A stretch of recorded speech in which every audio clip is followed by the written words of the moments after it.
let's imagine that this is you, and so is this, and so is this, and so is this. They're all you, that's you. Aren't you cute? Now, I want to get to a point here. All of these people, perhaps except for the cyclist who presumes going to leg it on a bike in a minute, all of these athletes, all of these performers, all of these gym goers, what they're going to experience is they're going to take part in physical activity. The baseball player smashing that ball, for example, the weightlifter doing a deadlift. What's going to happen? Would you agree with me that their heart rate is going to increase as they start to do that activity?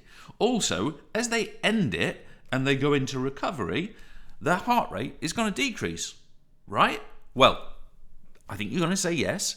So how does that happen? How is this occurring? Now, of course, we know it's got something to do with the nervous system. We know it's got something to do with the efferent nervous system.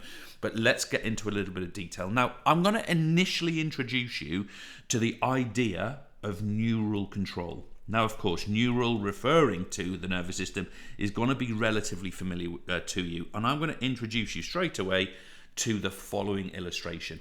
In essence, folks, the heart and the brain are connected. Okay, they're actually not directly physically connected because there are synapses within the nervous system, little gaps. But in essence, let's think about them as connected. And what we can say for a start off as very, very basic information is we can argue that when heart rate increases, it is achieved by a message from the brain passing down this vagus nerve. Sorry, I've got this the wrong way around. In order for heart rate to increase, we get this passing of information down the sympathetic cardiac nerve, also, by the way, called the accelerator nerve, and this increases heart rate sympathetically. And you see here, it's coming down to what we call the SA node, the sinoatrial node. I'll come back to that of the heart just here. We're going to study that in a bit more detail. And what happens is the heart goes faster, right? So that's during exercise. Okay, we'll come back to how. Meanwhile, or later perhaps, what we're going to find is that if we finish our exercise, for example, we're in recovery between sets from our deadlifting, what's going to happen is the vagus nerve is going to stimulate the sinoatrial node parasympathetically, and it is going to decrease heart rate because we're back into that resting period. That, in essence, is the how. But here's the question. How does the brain know what to do and when to do it? And that is where our neural control becomes important to us. So I want to introduce you to a series of factors which allow this to be the case. First of all, we have a series of control or sensory mechanisms that are called proprioceptors. So let's imagine, it's only a small image, but let's imagine that here in the, I've got it just here in the bicep tendon of our performer's right arm, their hitting arm, what's going to happen here is that the proprioceptors within that bicep tendon, within that bicep muscle, are going to send information to this part of the brain. This part of the brain is called the cardiac control center, the CCC. That's got nothing to do with cricket, those of you living in the UK. But anyway, to the cardiac control center, and it informs the cardiac control center. We have got greater or less attention. So the proprioceptors, which, by the way, exist in the muscle, they exist in the tendon, and are referred to as mechanoreceptors.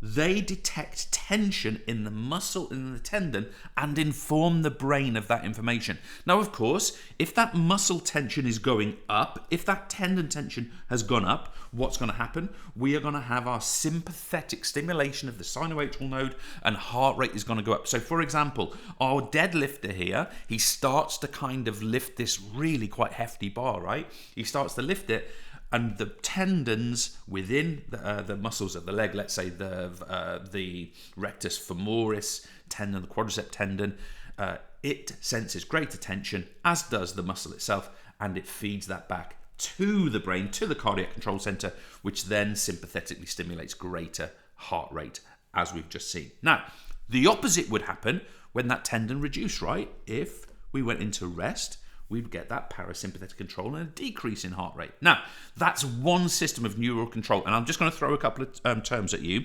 When we're talking about muscle, we are talking about specialized fibers, specialized muscle fibers called muscle spindles. Muscle spindles, that's a D there. These muscle spindles, they are muscle fibers, but they have sensory tissue around them, and they can feed back to the brain. We also, in the tendons, have something called GTOs, and these are called Golgi tendon organs. They are within the tendons, and they can sense, again, sensory tissue, and they can sense changes in pressure and tension and can feed that back to the brain, as we've discussed. Now, that is not the only example excuse me, of neural control. We also have blood chemistry. Okay, we also have blood chemistry. Now, in two places in the blood vessels, we have what are called chemoreceptors. Okay, chemoreceptors. And these are positioned in the aorta, which of course is the exit point of the left ventricle of the heart, and also in the brain. And specifically, we have chemoreceptors right here, right in, let me try and get a dark color, right here, right by the cardiac control center. And what these do, these chemoreceptors, they sense changes in blood chemistry. So let's imagine that our badminton player is starting to play badminton. What are we going to get? We are going to get a decrease in blood pH, which means we've got an increase in acidity. That's going to be because of production of lactic acid, the presence of greater CO2. And that information is going to be returned to the brain, which is going to sympathetically stimulate the sinoatrial node, greater contraction, when the opposite occurs during rest and recovery, parasympathetic control. So blood chemistry works that way. We also, folks, have blood pressure. We choose a different color. We also have blood pressure. Now, of course, what we are talking about here is that, let's use our badminton player again. When this person is performing, blood pressure is going to increase because, of course, we've got greater blood returning to the heart. Therefore, we've got greater ejection force from greater filling. Therefore, blood pressure goes up. Okay. As a result of that, we have sensors called baroreceptors. And again, these are in both, these here are both in the circulatory system of the body and also in the brain. And what they do is they detect pressure changes.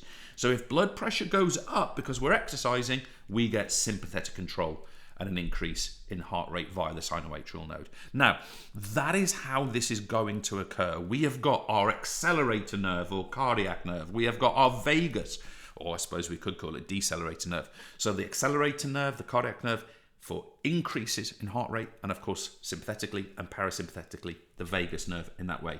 Now, the thing is, this is not the only type of control. We have two further.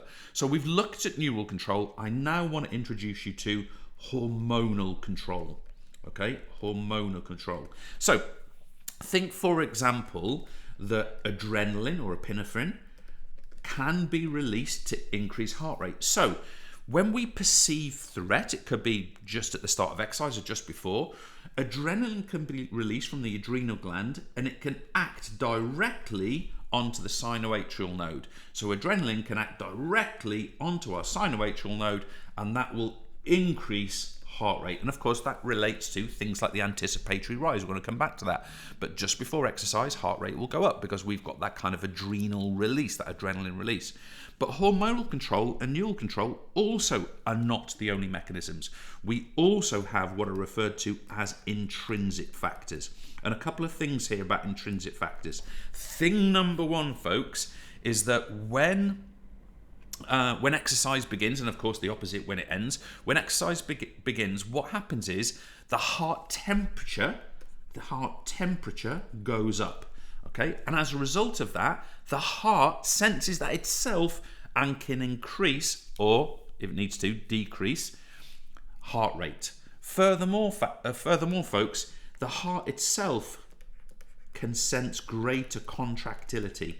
So if the heart is filling more, stretching more, and then contracting with greater force as a result, the heart itself can sense that and then manage either an increase or decrease in heart rate as a result. And this is referred to as the myogenic nature of the heart. Myogenic, in this sense, means it's able to sense its own conditions and control itself. It's myogenic, and that's what we mean by that. So that, going back to the start of our tutorial, is the how of cardiac control. Cheers.